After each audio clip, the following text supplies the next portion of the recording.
नमस्कार, मैं हूँ आरती और आप देख रहे हैं विनम TV kids. Happy Sunday morning हमारे सारे व्यूअर्स को। और हर बार की तरह आई होप कि आप घर पर हैं, सुरक्षित हैं और अपने परिवार के साथ बहुत ही अच्छा टाइम स्पेंड कर रहे हैं।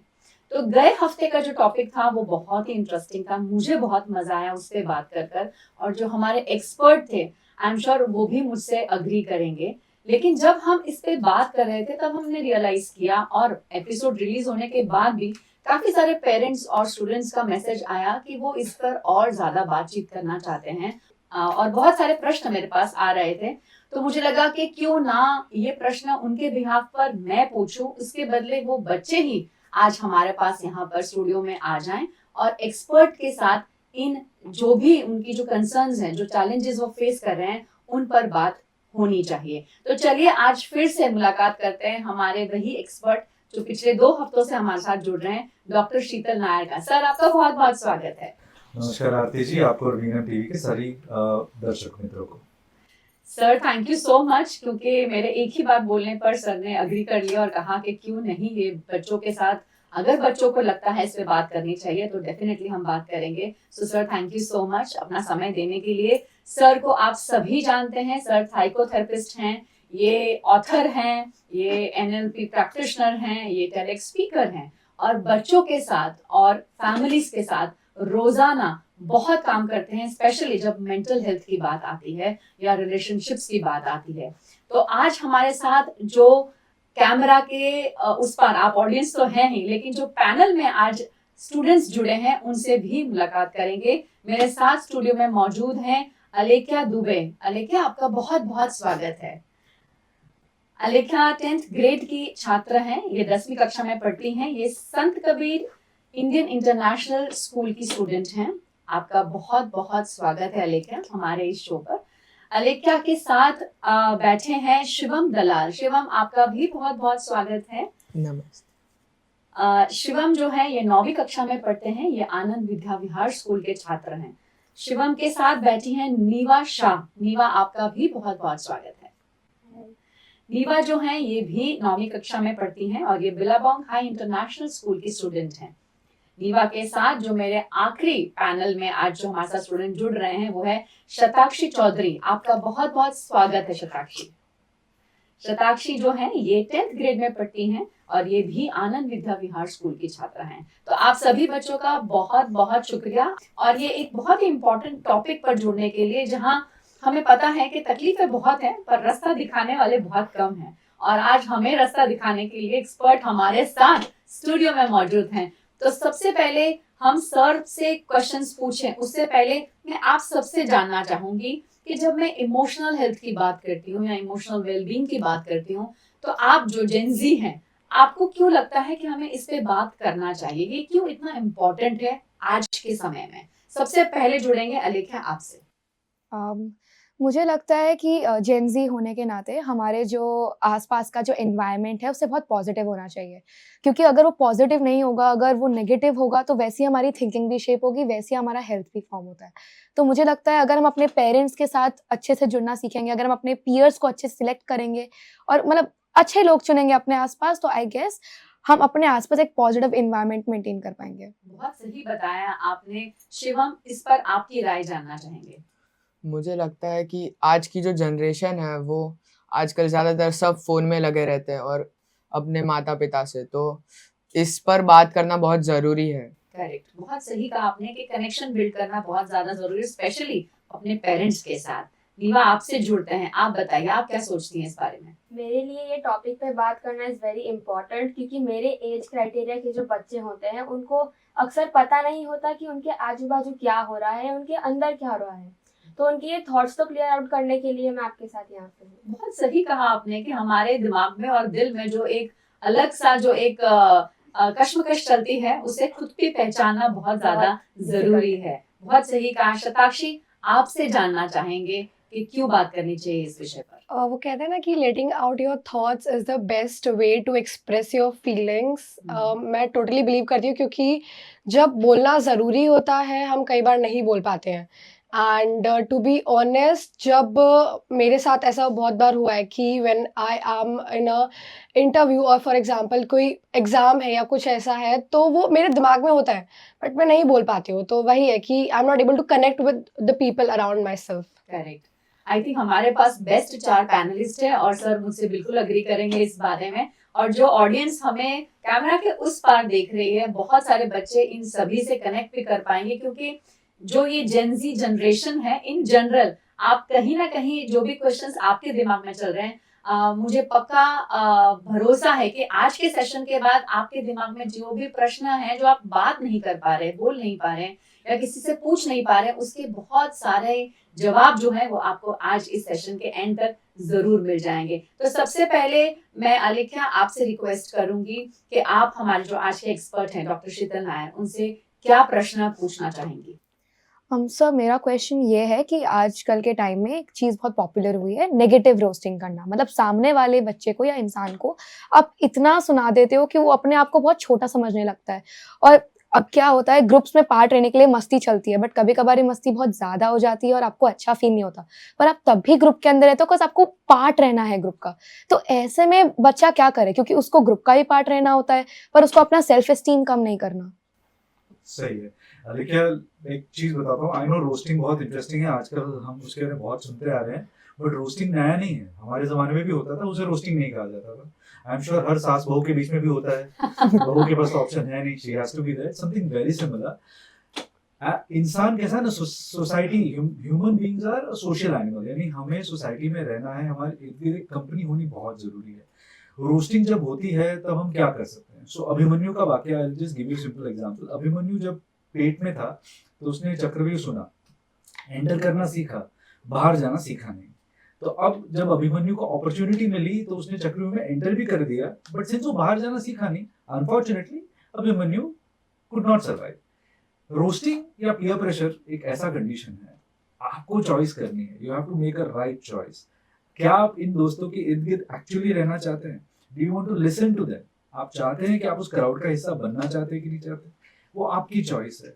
अभी फॉर एग्जांपल हमारे पास बहुत सारे ऑप्शंस है शॉपिंग करने के। आप रिलायंस में जाके शॉपिंग करेंगी, आप ज़ूडियो में जाके शॉपिंग करेंगी, आप इस साइड से करेंगे, इट्स योर कॉल। आपकी पर्सनल चॉइस पे डिपेंड करता है। पर ये हमेशा याद रखिएगा, आपकी जो पर्सनल चॉइस है आपकी लाइफ पे भी बहुत इम्पैक्ट करेगा। Man is known by the company he keeps. Remember, it's a very old adages, but ये हमेशा बहुत बहुत क्लियर है। आपके इर्द गिर्द जिस प्रकार के लोग रहते हैं, सोसाइटी आपको उस बेसिस पे ही जज करती है। आप उनके साथ हैं तो आप भी वैसे हैं। तब आप ये क्लैरिफिकेशन किसी को नहीं दे पाओगे कि नहीं मैं तो उनके साथ इसलिए थी बिकॉज मैंने ऐसा कह दिया, बट मैं ऐसी नहीं हूँ या मैं ऐसा नहीं हूँ। किसको क्लैरिफाई करेंगे? कोई पूछा नहीं जाएगा, आपको सीधा लेबल कर दिया जाएगा कि ये ऐसा ही है या ऐसी ही है। सो it's a personal choice, but हाँ, you have to be very careful how to handle this. Alikhya, I am sure आपको अपने प्रश्न का जवाब मिल गया होगा, और अलिख्या के साथ साथ जो बाकी 3 बैठे हैं उन्हें भी जवाब मिल गया है कि अगर फ्यूचर में ऐसा कभी कुछ होता है तो इससे कैसे डील किया जाए। चलिए अब जुड़ते हैं शिवम आपसे, आप अपने दिमाग में क्या प्रश्न लेकर आए हैं डॉक्टर शीतल नायर के लिए? तो मेरा प्रश्न ऐसा है कि हमें कई बार अपने पेरेंट्स रोक टोक करते हैं और हम जितनी भी पढ़ाई करें उन्हें हमेशा कम ही क्यों लगती है? ऐसा क्यों होता है? बहुत इंटरेस्टिंग सवाल आई है। थिंक शिवम के पेरेंट्स को मुझे यहाँ बुलाना पड़ेगा, बट एक चीज आई मीन जनरलाइज करता हूँ, जब मैं पढ़ता था तो भी मेरे पेरेंट्स मुझसे यही सवाल पूछते थे, कोच की क्या रिस्पॉन्सिबिलिटी होती है कोई स्पोर्ट्समैन के अगेंस्ट? यू नो, कोच हमेशा कहता है कि ये करो ये करो, उसको पता है तुम्हारा पोटेंशियल कितना है, और वो हमेशा चाहेगा कि आप उस पोटेंशियल के लेवल तक पहुंच पाए, उस स्केल को कर सके। तो इसके लिए वो हमेशा प्रेशराइज करते हैं। एक सिंपल सा वाकया देता हूँ।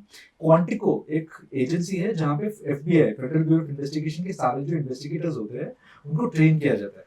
क्वांटिको का एक सिंपल नॉर्म है, जो भी वहाँ का कोच होगा ना, 40 का बैच होता है, उसमें से एक इंडिविजुअल को टारगेट करेगा। वो इंडिविजुअल वो होता है जो सारे के सारे 40 में सबसे अच्छा होता है, पर उसको टारगेट कैसे किया जाएगा? तुमसे तो होगा ही नहीं, तुम तो कुछ कर ही नहीं सकते हो। वो क्यों कहते होंगे ऐसा? एज पर यू शिवा, ऐसा क्यों कहते हैं वो? ताकि उसे और मेहनत करने की ज़रूरत लगे कि अभी भी मैंने अच्छा नहीं किया, और मेहनत की ज़रूरत है मुझे। तो मोटिवेशन के लिए करते हैं। हाँ, फॉर मोटिवेशन, तो तुम्हारे पेरेंट्स क्यों कहते हैं ये? For motivating me. तुम्हारे पास जवाब है ऑलरेडी इसका, अंडरस्टैंड? तो that's it.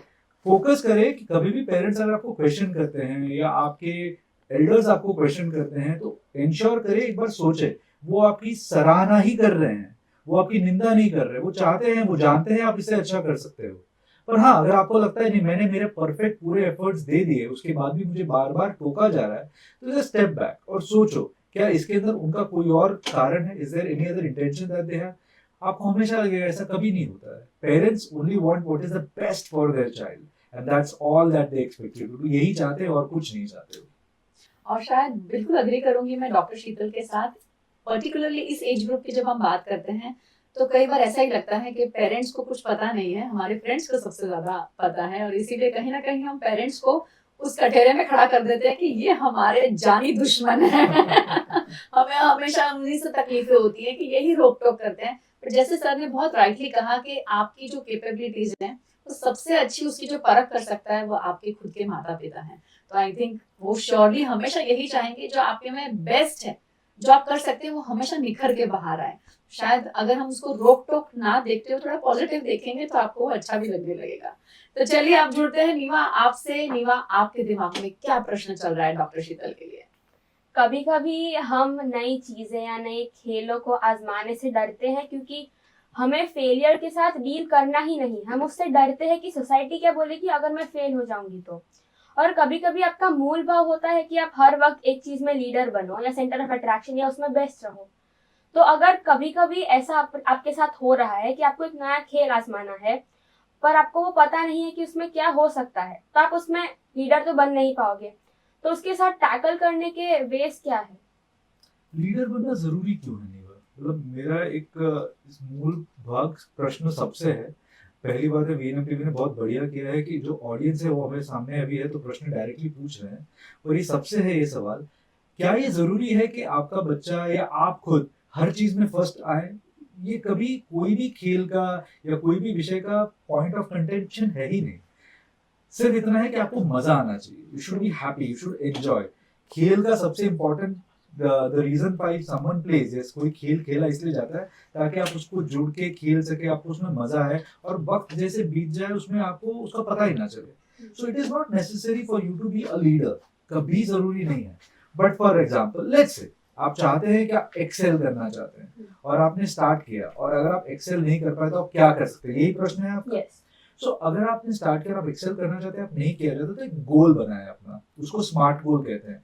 Specific, measurable, achievable, relatable और टाइम बाउंड। स्मार्ट यानी एक गोल बनाए कि अगर फॉर एग्जांपल मैं मैराथन भागना चाहता हूँ, मैराथन के होते हैं कितने किलोमीटर्स? एनीवन? 42। राइट। अगर पूरा का पूरा मैराथन भागना चाहता हूँ, but I will not start with 42, I will start with 5। पहले मैं 5 किलोमीटर भागूं, फिर मैं 11 भागूं, फिर मैं 22 भागूं। सो धीरे धीरे धीरे उस लेवल पे पहुंच पाऊं कि मैं उस लेवल तक जा सकूं। और सेटबैक्स बहुत आएंगे, ये हमेशा याद रखिएगा। When you start something new, हमेशा यू विल हैव सेटबैक्स। उस सेटबैक्स को एक स्टेप की तरह इस्तेमाल करें। लक्ष्य मूवी में ऋतिक रोशन का अगर आपको याद है तो वो पर्वत क्रॉस करने की कोशिश करते हैं, पर उससे पहले वो एक अलग रास्ता लेते हैं ताकि वो ऊपर जा सके। उस रास्ते में सेटबैक होने के बाद दे डू नॉट से कि हम नहीं करेंगे, हम वापस चले जाते हैं। हमें ऊपर पहुंचना है, हमें तिरंगा ऊपर लहराना है, तो हम क्या कर सकते हैं? हम दूसरा ऑल्टरनेट तरीका ढूंढेंगे। So try to find an alternate तरीका to reach that space. But again, don't push yourself, you do not need to be a leader. जरूरी नहीं कि आप हर चीज में नंबर 1 हो, अव्वल नंबर जरूरी नहीं है। जरूरी ये है कि आप खेलें, खेल की जो स्पिरिट है उसके साथ खेलें और एंजॉय करें। Enjoy yourself, that is the essence of any game. Neeva, क्या आप सेटिस्फाइड है आंसर Yes, से? completely. Completely. I think sir कहीं ना कहीं हमें लगता है कि मुझे ऐसा लगता है कि हमें हमारे समाज की ये सोच बदलने की बहुत ज्यादा जरूरत है कि हम हमेशा फर्स्ट को सेलिब्रेट करते हैं, हम सेकंड थर्ड को सेलिब्रेट नहीं करते, हम कॉन्सोलेशन प्राइजेस को भी सेलिब्रेट नहीं करते हैं। बट आई थिंक वहां तक पहुंचना भी बहुत बड़ी बात है।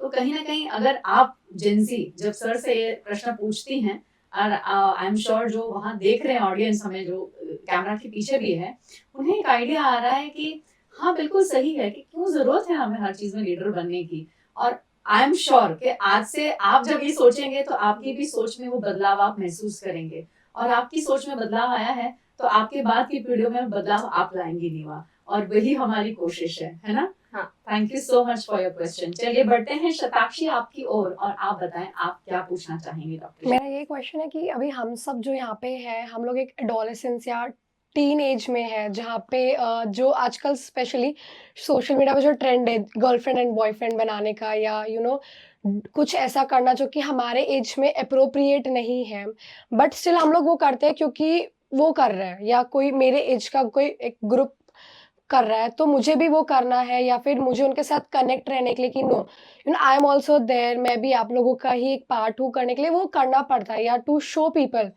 That no you are aware of this, या ये करने के लिए। तो how to deal with that कि अगर अगला कर रहा है वो गलत है, एंड जब मुझे अगर मैंने वो चीज़ की है बट काफ़ी ज़्यादा लेट रियलाइज हुआ है कि no that was wrong, and अभी टाइम वापस आ नहीं सकता, so how to deal with that. Shatakshi, thank you for asking this question. Trust me, जितने भी पेरेंट्स ये सवाल सुन रहे हैं उन सबके मन में एक ख्याल आता ही आता है। वो बच्चों से बात करे ना करे, हर माँ बाप को ये डर लगता है।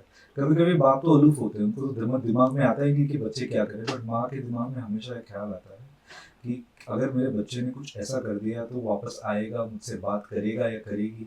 और ऐसा बिल्कुल नहीं है कि only girl child's parent has the problem, even male child has the same problem, it is exactly same. Thank you for the question. अब इस प्रश्न का बड़ा सिंपल जवाब है।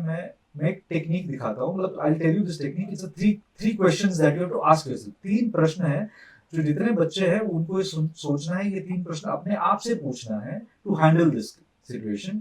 And for parents, I will give you 2 questions that you have to ask yourself and your children, ताकि आप भी इस सिचुएशन को हैंडल कर सकें। बच्चों से शुरुआत करें। पहली चीज ये कि जैसा मैंने अलेख्या से भी कहा कि हम शॉपिंग कहीं पे भी कर सकते हैं, हम एक चॉइस करते हैं, बट कभी कभी हमसे गलती हो गई, ठीक है। हमने डिसाइड किया कि हमें जाना है ज़ूडियो में, मेरा बजट है 399, but still I and up in west side and I spend 1999, 2000 का खर्चा हो गया। अब क्या करूँ मैं कपड़े का एग्जांपल दे रहा हूँ, not using the exact example, but you understand what I am trying to say. But हमसे हो गया, अब क्या करेंगे? There is always an option to return, there is always an option to go and talk to your parents. माँ बाप से बोलो पापा मेरी गलती हो गई मुझसे। प्रॉब्लम क्या है कि बच्चों को लगता है माँ बाप से बात नहीं करना चाहिए। आरती जी ने जैसा कहा, वो अपने दोस्तों से कन्फाइड करते हैं, उस दोस्त उनके लिए ज्यादा क्लोज हैं। बट आप ये समझते नहीं हो दोस्त क्लोज हैं, बट वो उस एज में नहीं है, वो वयस्क नहीं है, दे आर नॉट मैच्योर कि वो आपकी तकलीफ हैंडल कर सके। कौन है मैच्योर? आपके पेरेंट्स। हाँ, पेरेंट्स से हम बात नहीं कर पाते, हमको शर्म आती है, हम उनको बोलेंगे तो कैसे लेंगे, will they open heartedly accept it और नॉट? नहीं करेंगे।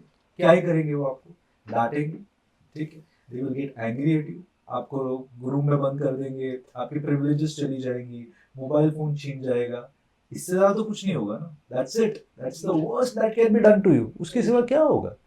It is much better than अगर आप इस प्रेशर में आके ये बिहेवियर कंटिन्यू करें।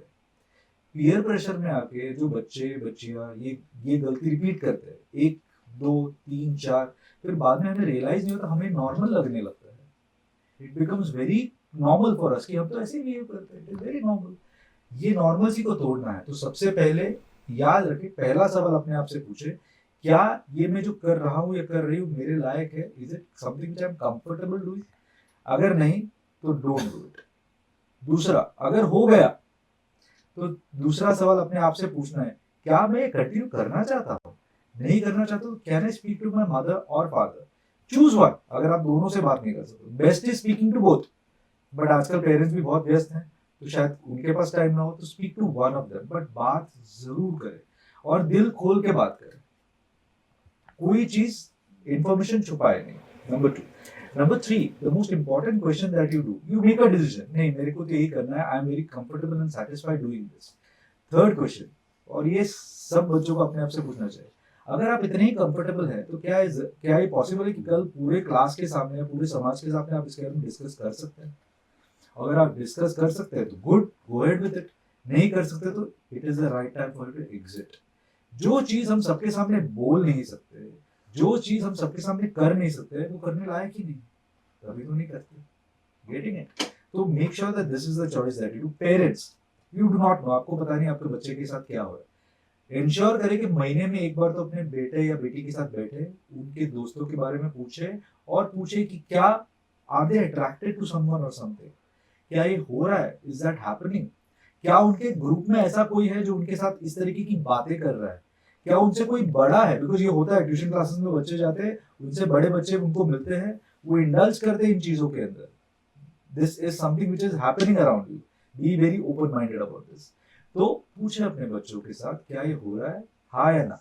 अब वो बच्चा ओपन हो रहा है तो please parents do not get into this Amrish Puri mode की नहीं तुम्हें कुछ नहीं करना है, अंदर बैठ जाओ, ये सब गलत है. आप ऐसा करोगे तो ऑटोमेटिकली जो बच्चा शेयर करने वाला है वो शेयर नहीं करेगा. बहुत सही कहा। इसका मतलब ये नहीं है कि you become Anupam Kher. Don't say कि हाँ बेटा लेट्स गो एंजॉय योरसेल्फ, कल शादी की बात कर लेंगे, ये भी नहीं करना है.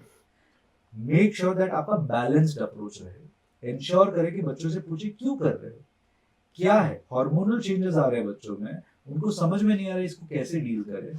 बी देयर कोच, उनका हाथ पकड़े, साथ में चले, समझे कि क्या हो रहा है. किसी भी चीज को बैलेंस्ड अप्रोच से अगर पेरेंट्स डील करेंगे तो पेरेंट्स से ज्यादा अच्छा कोई नहीं है इस सिचुएशन को हैंडल करने के लिए. Then you will not need counselors like us to help you. या that's the best way to take it. मुझे बहुत मजा आ रहा है sir, and I am sure जो बच्चे सामने बैठे हैं, प्रश्न चाहे शताक्षी का है बट लाखों की ऑडियंस जो हमारी वहाँ बैठी है, वो बच्चों के दिमाग में, पेरेंट्स के दिमाग में ये क्वेश्चन चल रहा होगा. और आपने बहुत सही तरह से, मतलब इसको जिस तरह से आपने एक्सप्लेन किया, बहुत सही. आई थिंक हार्मोनल चेंजेस इस उम्र में होते ही, और वो एक्सेप्ट करना पेरेंट्स का भी एक रिस्पॉन्सिबिलिटी है, और ये सब चीजें होंगी ही.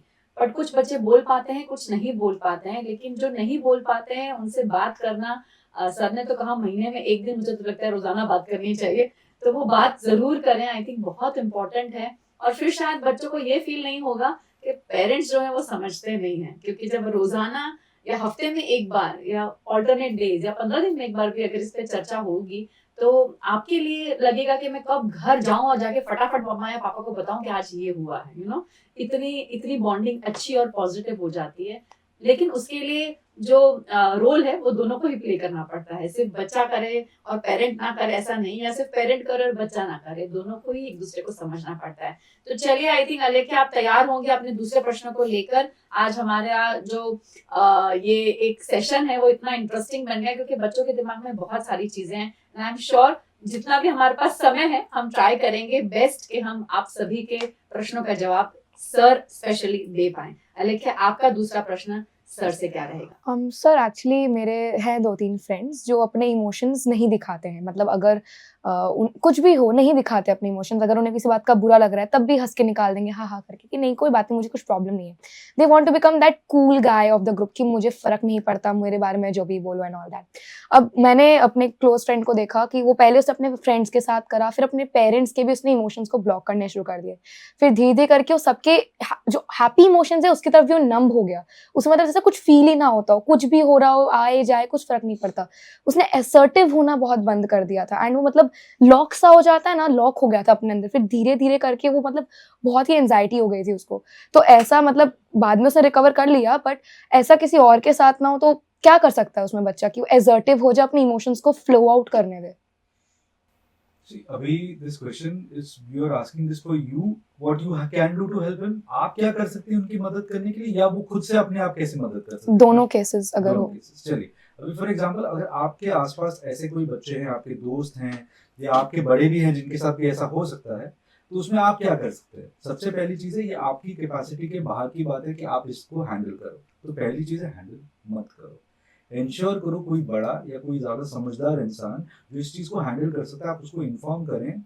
बार बार लगातार इन्फॉर्म करें. अगर वो सामने वाला सुन नहीं रहा है तो ये हो रहा है, ये हो रहा है, देखिए आज इसका मूड ऐसा हो गया, देखिए आज ये गर्म हुआ, देखिए आज चिल्लाया, अपने दोस्तों से बात करना छोड़ दी, रूम लॉक करके बैठ गया, 2 टाइम खाना नहीं खाया. इंश्योर करिए बार बार रिपीटेडली इंफॉर्मेशन देते रहे ताकि कोई बड़ा आके इस चीज को हैंडल कर सके. नंबर 2, अगर आपको लगता है कि आपके अंदर की असर्टिवनेस, यानी असर्टिव का मतलब है अलेख्या ये कहना चाहती है कि जो मुझे चाहिए, मेरा हक का है, मैं अपने आप से मांग के कर सकूं या कह सकूं. अगर आपको लगता है कि आपके अंदर की वो एबिलिटी जा रही है धीरे धीरे, तो उसका मतलब है कहीं ना कहीं कुछ चीज है जो आपको ऐसी चुभी है, जो आपके सबकॉन्शियस को इतना ज्यादा प्रॉब्लमेटिक सिचुएशन में ले आए कि आप उसके बारे में प्रॉपरली डील नहीं कर पा रहे. तो इस केस में it is your responsibility to talk to someone.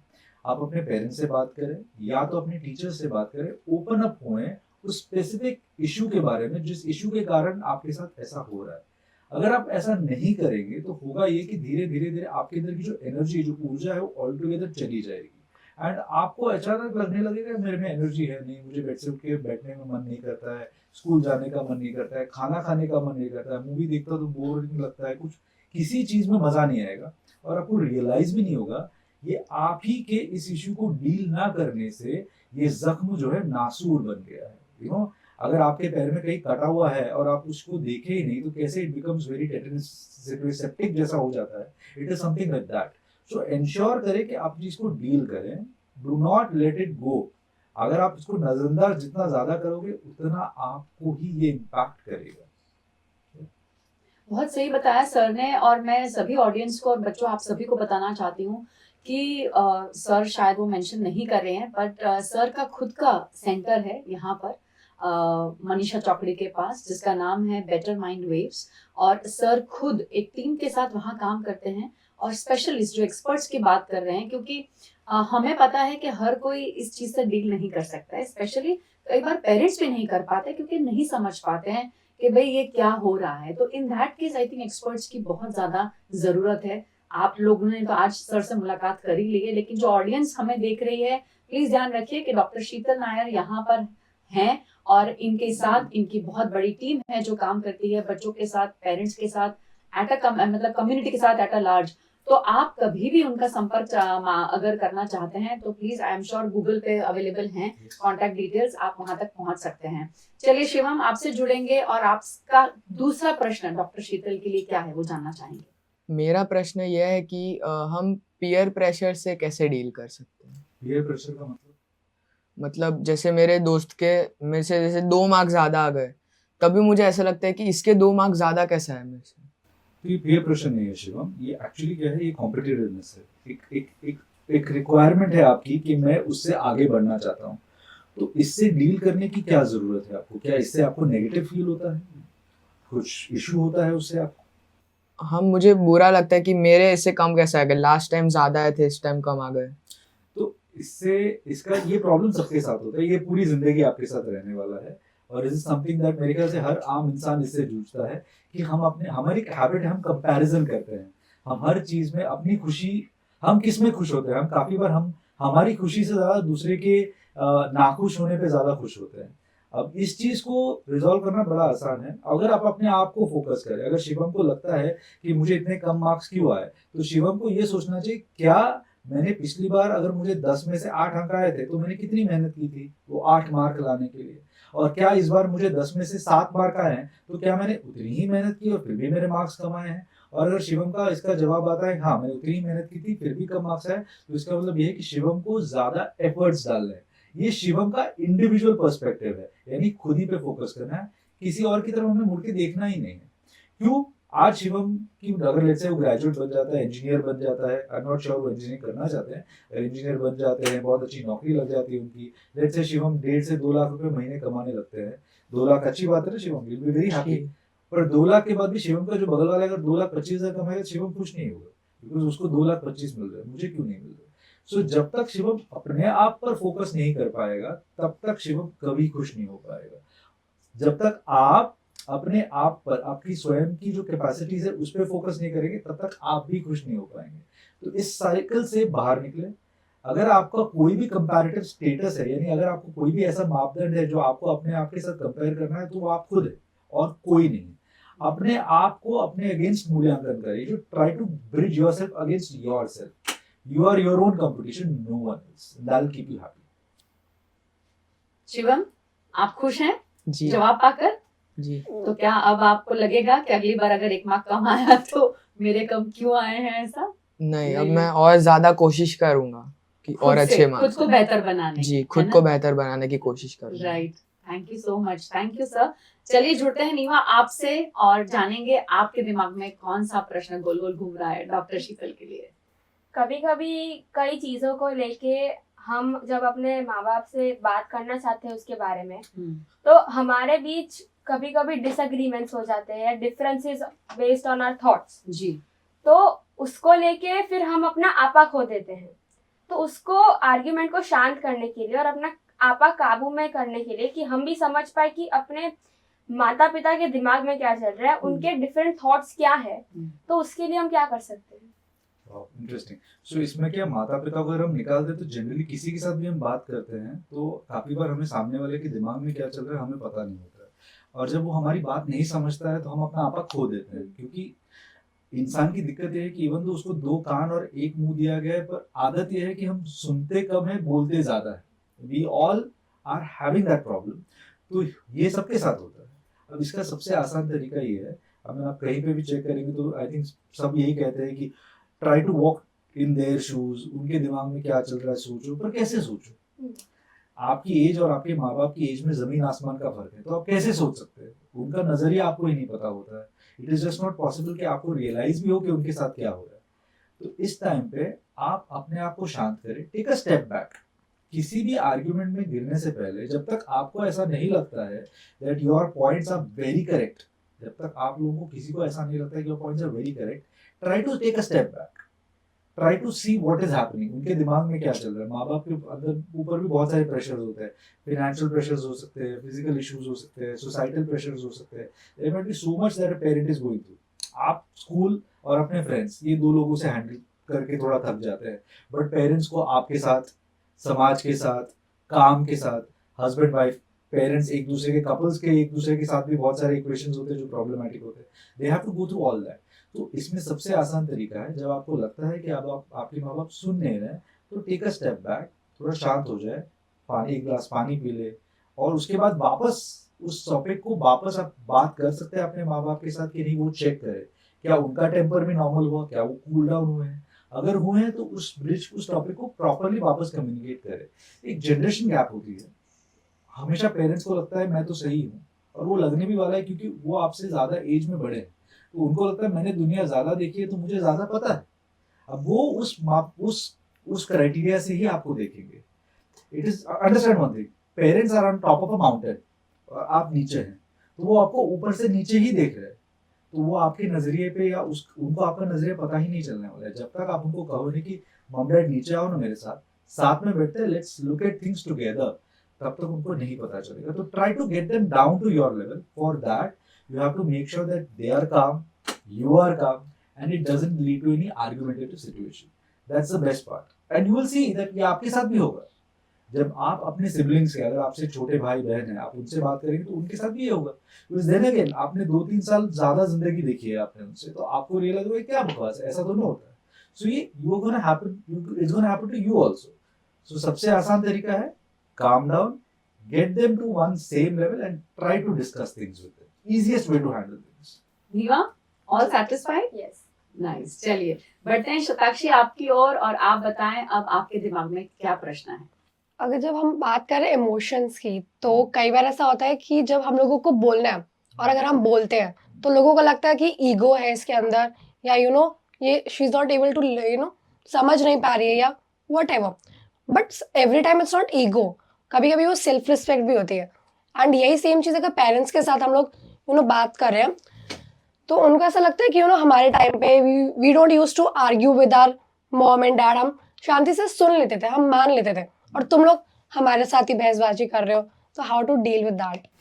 So I think ये नीवा का ही सवाल है जो इस तरीके से थोड़ा एक्सटेंड हुआ है। बट एक चीज मैं बताता हूँ, आपके माँ बाप के साथ भी ये हुआ है कि उनके माँ बाप जो है वो भी उनसे ये कहते थे, like I have a 8-year-old सन। जब वो बड़ा होगा, ये सवाल जो शताक्षी तुम मुझसे पूछ रहे हो, I'm sure मेरा सन मुझे पूछेगा, बिकॉज मैं कहूँगा कि मेरे डैड ने तो मेरे को साइकिल भी नहीं दी, मैं तो तुमको 4-wheeler दे रहा हूँ, ठीक है। तो वो बोलेगा क्या डैड, आप अपने डैड के साथ कंपेयर कर रहे हो। My father would have told me कि मैं तुझे साइकिल दे रहा हूँ, मेरे पिताजी तो मुझे चल के जाने को बोलते थे। You understand my point? And I am sure उनके father, so it's a generational thing, you can do much about it, but what you can do is this ego part. How do you know? आपको कैसे पता कि सामने वाले को लगता है कि आपका ईगो है? आपको कैसे पता? क्या वो आपको आके बोलते हैं यू आर ईगोइस्टिक पर्सन इसलिए आप बोल रहे हो? ऐसा नहीं होता। उनके रिएक्शन देख के आप गेस करते हो, हम सब करते हैं।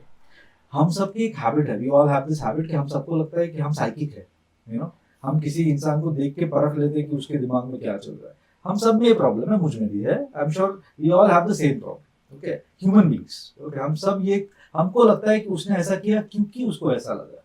हम ये मेहनत नहीं करते कि उसको जाके पूछते क्या हुआ, तुझे एक्चुअली बुरा लगा मैंने जो कहा, डिड यू फील बैड, क्यों, मैं क्यों पूछूं, उसको प्रॉब्लम है तो वो बोलेगा। तो दैट प्रॉब्लम इज देयर। अब ये जो प्रॉब्लम है इसका कोई सोल्यूशन नहीं है, इसका एक सिंपल सोल्यूशन ये है कि आपने जो आपके मन में है कह दिया, उसके दिमाग में जो है वो नहीं है, वो उसका प्रॉब्लम है, मेरा नहीं। इसका एक कार्ल जंग, वो बहुत सीनियर साइकोथेरेपिस्ट है, उन्होंने एक monkey on the back theory कहा था। उनका ऐसा कहना है कि मेरे पीछे एक बंदर है और ये बंदर मेरा दिमाग खा रहा है, मैंने मेरे पीठ के पीछे वो बंदर निकाल के आपको दे दिया, अब वो आपके साथ क्या कर रहा है मुझे क्या पता, मैं आगे चल दिया। सो जब आपके मन में कुछ है, you just share it bluntly, बिना किसी चीज को रोके टोके, चीज को ना डिप्लोमेटिकली बनाए बिना, आप आपके मन में जो है बता दे। जो सामने वाला है अगर वो आपको समझता है, उसका स्वभाव सहज है, तो समझेगा, उसका सही तरीके से आपको जवाब देगा। हाँ, अगर उसको बुरा लगा है तो ये आपकी रिस्पॉन्सिबिलिटी जरूर है कि थोड़ी देर के बाद वापस आए, उसको कहें कि देखो मेरा कहने का तात्पर्य ये था, this is what I wanted to say. अगर आपको बुरा लगा तो I am sorry, that's it. आप अपनी कम्युनिकेशन क्यों रोक रहे हो? बिकॉज आपको लगता है कि उसको ईगो लगने वाला है, या उसको लगता है कि मैं हमेशा बार बार झगड़ती हूँ। अपनी कम्युनिकेशन को मत रोकिए, उसको फ्री फ्लोइंग रहने दीजिए, क्योंकि जिस भी चीज को आप बार बार रोकोगी वो चीज उतनी ही स्टक हो जाएगी, और फिर एक दिन ऐसा आएगा कि आप कम्युनिकेट ही नहीं कर पाओगे। आई डोंट थिंक आप ऐसी सिचुएशन में फंसना चाहती हैं, राइट चेताक्षी? तो इंश्योर करें जो मन में है ओपनली बोल दें। हाँ, उसका क्या असर हुआ है थोड़ी देर के बाद वापस आए, पूछिए जरूर, और उस असर को अगर आपके हिसाब से जो असर हुआ है गलत हुआ है, उसको थोड़ा सॉर्ट आउट कर दे, but do not stop communicating. Communication is the essence of any relationship, parents, friends, couples, everyone. Communication is the bottom line fundamental for any relationship. Yeah. तो अगर किसी ने कोई ऐसा क्वेश्चन पूछा है कि it's necessary to answer, but अगर आप आंसर करोगे तो कि वो अगले को हर्ट करने वाला है, तो how to answer it that in a correct way? So the technique which I usually tell my students also the same thing. It's something very simple. You have to be very smart about it. अगर आपको कोई ऐसा प्रश्न पूछता है जिसका आपके पास जवाब नहीं है, तो उस प्रश्न का एक प्रॉपर प्रश्न ही पूछ लो अगेंस्ट दैट पर्सन। कोई सवाल पूछा है तो उस सवाल के अगेंस्ट सवाल में जवाब दो, पर वो जवाब ही लगना चाहिए, और वो सामने वाला उस सवाल का जवाब देते देते वो भूल जाएगा कि उसने आपसे कुछ पूछा। Answer a question with a question, but be very smart about it. So this is a very easy technique. You can avoid uncomfortable situations को, आप अवॉइड कर सकते हो इस टेक्निक को यूज करके। Please don't use it every time. अभी मैंने ओपनली लाइव टीवी पे कह रहा हूं, मैं don't use it every time, and please don't use it with your parents. Parents सवाल पूछते हैं तो उसका सवाल में सवाल मत दीजिएगा। Don't ask questions to your parents. But yes, अगर कुछ ऐसी अनकंफर्टेबल सिचुएशन है, उस सिचुएशन को आप अवॉइड करना चाहते हो, तो you can use this technique. Thank you so much Satakshi. I hope आप सेटिस्फाइड हैं आपके आंसर्स जो सर ने दिए। लेकिन सर मैं आपसे पूछना चाहती हूँ कि जिस तरह से इन्होंने कहा कि जवाब देना है, पर मुझे ऐसा लगता है कि जवाब क्यों देना है? क्या हर प्रश्न का जवाब देना सही है? मतलब देना ही चाहिए? क्योंकि ऐसा होता है ना कई बार, जैसे आप व्हाट्सएप पे भी किसी ने मैसेज किया है आपको कि भाई मैं ये सोच रहा हूँ या सोच रही हूँ, पर मुझे लग रहा है कि सवाल बहुत अटपटा सा है, शायद मेरे लिए नहीं बना है और मुझे इसके जवाब नहीं देना है, तो अगर मैं साइलेंट हो जाऊं तो क्या उसमें कोई बुराई है? जेनजी पर्सपेक्टिव से मैं पूछना चाहती हूँ। सो जेनजी पर्सपेक्टिव से बहुत बढ़िया सवाल है। प्रॉब्लम हमारी करंट जनरेशन, मेरे ख्याल से मेरी जनरेशन को भी इशू है, ये है कि उनको लगता है कि हर चीज का कोई ना कोई रिस्पॉन्स जरूरी है। इसकी कोई जरूरत नहीं है। जैसा आरती जी ने कहा, अगर आपको कोई चीज कोई पूछ रहा है, अगर आपका कोई ओपिनियन नहीं है उसके बारे में, तो मत दीजिए। It is not necessary for you to have an opinion about everything, and आपको सोशली ऑस्ट्रेसाइज नहीं किया जाएगा, यानी आपको पूरी सोसाइटी बाहर नहीं निकाल देगी अगर आपको जवाब नहीं देना है। हम क्या वो अननेसेसरी प्रेशर लेके घूमते हैं, अरे उसने मुझे पूछा मैंने जवाब नहीं दिया। कुछ लोग ये चेक करते हैं, मैंने व्हाट्सएप किया डबल टिक था, तूने जवाब नहीं दिया, तो उनको बोलो मेरे पास टाइम नहीं था एंड मुझे लगा वो रेलेवेंट नहीं इसलिए जवाब नहीं दिया। इट इज नॉट नेसेसरी कि किसी ने आपको टेक्स्ट किया तो तुरंत उसका रिस्पॉन्स करो, नहीं जरूरत लगती मत दीजिए। और ये ग्रुप टेक्स्ट में बहुत ज्यादा होता है, लोग सवाल पूछते हैं ग्रुप में, पूछते हैं कि तुमने देखा नहीं, तूने बताया नहीं, तूने जवाब नहीं दिया, नहीं लगा ठीक, तो कल के दिन आप 2-3 बार ये करेंगे तो सामने वाला आपको बार बार इस कटघरे में खड़ा नहीं करेगा। पीपल हैव दिस हैबिट कि बस खड़ा कर दो कटघरे में, सवाल पूछना स्टार्ट करो, तूने ये क्यों नहीं किया, वो नहीं किया। You are not accountable to everyone. किसने कहा? एक इंसान के लिए आप अकाउंटेबल, और वो है आप खुद, no one else. Be accountable to yourself. खुद के लिए अकाउंटेबल रहें और आपके पेरेंट्स के लिए अकाउंटेबल रहें। अगर आप एडल्ट हैं तो make sure that you are accountable to only yourself, but everyone else I would be very simple, only people whom you are accountable to are your parents. आपके माता पिता के सिवा बच्चों आप किसी के सामने अकाउंटेबल नहीं हो, और बड़ो आप सिर्फ और सिर्फ अपने आप के साथ अकाउंटेबल हो, ठीक है, और अपनी बीवी के साथ. Obviously my wife is also watching, very accountable.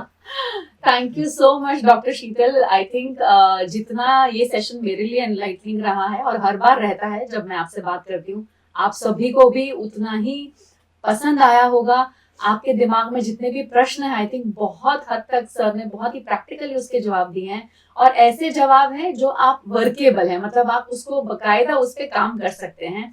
बड़ी बड़ी बातें नहीं करी हैं, और मुझे पता है कि और भी चीजें दिमाग में चल रही होंगी, लेकिन समय की जो हमारे पास एक लिमिटेशन है उसको ध्यान में रखते हुए हमें एपिसोड अब यहीं ही पूरा करना पड़ेगा. सर आपका बहुत बहुत शुक्रिया हमारे साथ जुड़ने के लिए, और आप सभी बच्चों का बिग बिग थैंक यू. आप सभी बच्चों के जितने भी पेरेंट्स हैं जिन्होंने बहुत सपोर्ट किया इस एपिसोड के लिए, आप सभी पेरेंट्स का भी बहुत बहुत शुक्रिया.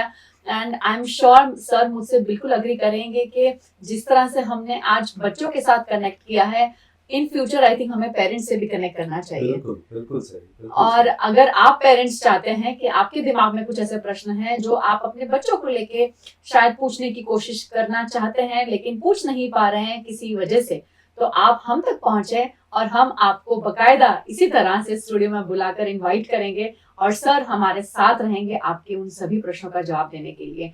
तो अब अगर आप आगे हमारे साथ जुड़े रहना चाहते हैं तो क्या करना है आपको, सबसे पहले VNM TV किड्स का यूट्यूब जो चैनल है इसे आपको सब्सक्राइब कर लेना है, ताकि यहाँ पे होने वाली हर जो हलचलें हैं वो आप तक पहुंचती रहें, सारे अपडेट्स आप तक पहुंचते रहें. और ये जो सेशन है इन पर्टिकुलर प्लीज ज्यादा से ज्यादा शेयर करिए, क्योंकि जिस तरह आज जेनजी मतलब हम सभी के आसपास हैं बच्चे, ये जो जनरेशन के बच्चे हैं, और ये जो बातें सर ने कही हैं वो हर किसी के लिए रिलेटेबल हैं, फिर चाहे वो ये इन बच्चों के पेरेंट्स हो या इन जनरल सभी पेरेंट्स जिनके घर में टीनेजर और एडोलेसेंट्स हैं. तो आई एम श्योर आप बहुत अच्छे से उसे रिलेट कर पाएंगे. इसे लाइक करिएगा, और जहां तक हो सके खुलकर बात करने की कोशिश करिए. एक्सपर्ट्स हमारे साथ हैं, हमारे सिटी में मौजूद हैं, तो आप उनसे मिल सकते हैं, उनसे बातचीत कर सकते हैं, और अगर आप वहां नहीं जाना चाहते तो हमसे जुड़िए, हम आपको वहां तक जरूर ले जाएंगे. तो आप सभी का बहुत बहुत धन्यवाद. आप सभी बच्चों का बहुत बहुत शुक्रिया. Thank you so much. Sir आपका भी बहुत धन्यवाद. Thank you so much.